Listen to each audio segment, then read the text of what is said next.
lovely to hear your story, and thank you for taking the time out to share it with us. Oh, that light's quite bright, isn't it? I'm just looking for my panelists. Do you want to come up onto the stage? Thank you. So over the next 40 minutes or so, we are going to talk about the relationship between investors, their employees, and the people that they invest in. I'll be asking the investors to talk about how they seek to create an inclusive and supportive investment culture. Hopefully share some examples of good practice and share some practical tips for you to take away as well. I'm not going to introduce you. I was going to hand over to you to introduce yourself, if that's okay. Thank you. Who's going to start with me? Simon.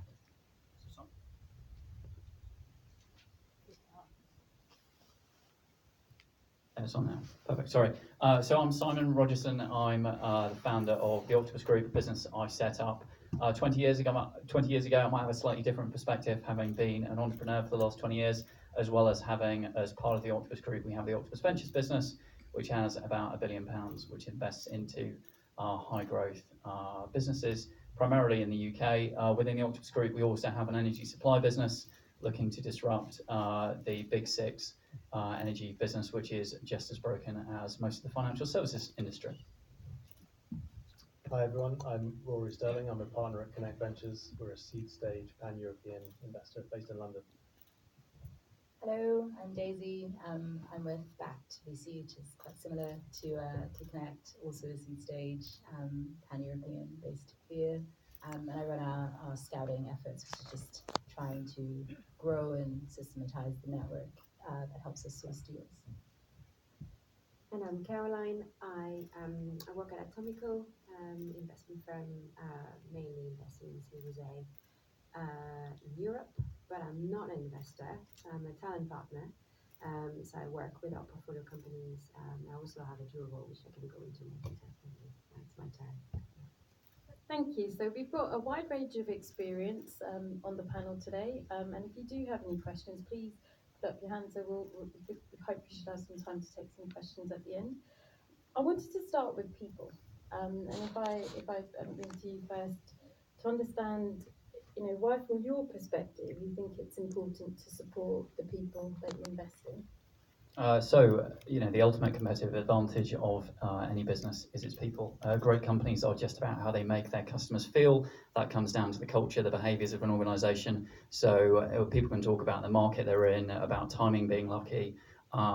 Maybe, if you cross your fingers, but actually the success of a business will come down entirely to the people involved in it. Part of my challenge, I think, probably the frustration from some of the entrepreneurs in the panel beforehand, is this relationship between the investor and the entrepreneur, where one of them thinks they're the adult and treats the other one a bit like the child. And that's not sustainable. It's not the right way to do it. I think sometimes that's born out of ignorance, and that's sometimes because these people haven't had the entrepreneurial journey themselves. They didn't realise it is quite a lonely journey. It's a very difficult journey. Their intentions when they think it's a sprint and they put a business plan in front of you that shows them growing unbelievably quickly for the first 3 years and then exiting is never ever reality. It is almost always a marathon, and building that relationship with the founders and actually the wider team within the organisation, I think, is really important. And fundamentally, it just comes down to trust. You have to be very straightforward. You have to say exactly what you're going to do, and that needs to be reciprocated on the other side as well. So anybody that doesn't put the time and the effort into the relationship with the individual won't build that trust, won't have a relationship that works, and ultimately won't generate the returns they want to. Yeah, for us, so when we started looking at what backing our founders looks like and what founder support looks like, we thought we would ask the question rather than presume, is exactly for the reasons that you're pointing out, that we hadn't necessarily been entrepreneurs ourselves. And so we commissioned the survey, quite wide ranging of the current portfolio and others, and just asked some very basic questions like, what's keeping you up at night? What is the thing ultimately that stresses you? What are the things you're finding really difficult? And the answers resonate, I think, quite intuitively for anyone who's ever probably met a founder, let alone been themselves. And all of it came back to kind of emotional strain, the toll and the loneliness of it, and also just the challenge of going from building something because you find it fascinating to running a small village, full of people who look to you for leadership and strength in the face of kind of relenting uncertainty. And for us, if you ultimately, even if you want to take the most selfish view, want to make your money back as a fund, then you have to make sure those people are best equipped to be able to take on the challenge to set themselves. They literally can't do that. If they're constantly in like fight or flight response in the most stressful or sort of stressed they can be. So that support makes sense if you care at all about yourself, but also if you meaningfully are in this because you want to see those companies change the world, because you believe that if those founders are well set up, they'll do great things in the future.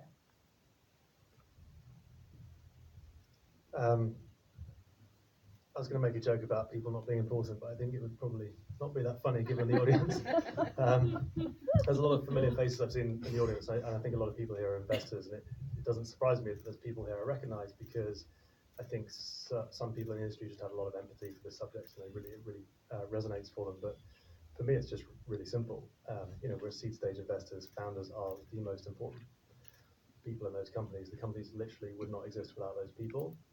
And in any other kind of performance industry, we think about those people getting the right help, the right coaching, the right support, and enhancing their performance. And I think as an industry, we're quite good at putting functional expertise around founders, like growth marketing and finance and whatever else it is. But really, we don't, as an industry, have enough focus on looking after the individual. And I can say from personal experience, because I've founded a company in my 20s and failed in that process. It was absolutely the low point of my life, and so I just have an enormous empathy with that process. So yeah, I think we all understand that people are exactly what we're investing in the most important thing. And Caroline, it would be good to get your views on this, but also some of the work that you've been doing internally within your own organisation as well. I was going to say, so my background, it's my first job in an investment firm. Prior to that, I was very lucky to work at great tech organizations such as Google and Twitter, who put people at the center of everything they do, and working in the people team, it's a great job. When I took that role at Atomico, I took it because I thought I could have an impact and help the different founders with people issues that they might not have anyone in currently in their teams to help them with. And so I do that, but I also realized that to be able to help them fully, we had to have our partners, internal investment partners, ready to help them. And so on top of my talent partner role, it's not the plan, but I said to Nicholas, who's the ex-founder, this guy who runs Atomico, I said to him, you've hired a bunch of ex-operators, people who built and founded their companies, but they are now too remote from what the founders are living, and so I'm not sure we are equipped internally to help our founders.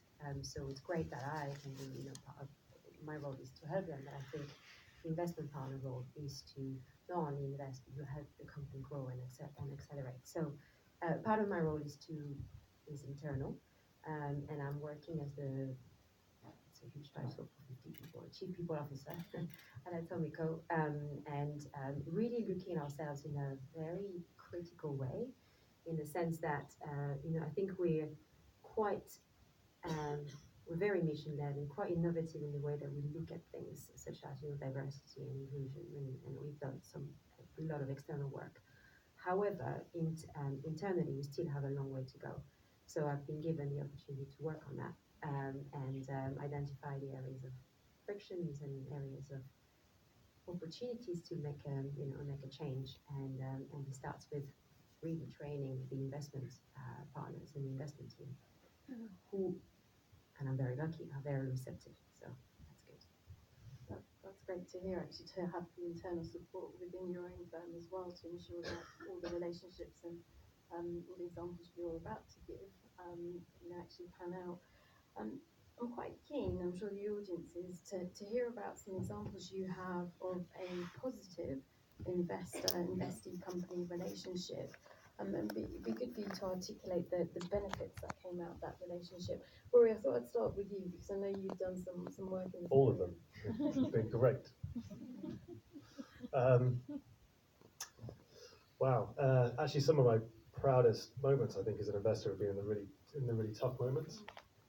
I think first and foremost, you recognise it when a founder actually is able to come and talk to you about something. That's the first step. And then the second step is how you respond to it. Actually, on my way over today, I was thinking about, I've now been through at least three actually, processes where founder CEOs have recognised during the journey that they are not the person to carry on leading the company for different reasons for each individual. I think there were some, I guess I was proud of myself in those moments because, you know, a lot of life in our industry is run by fear and greed. So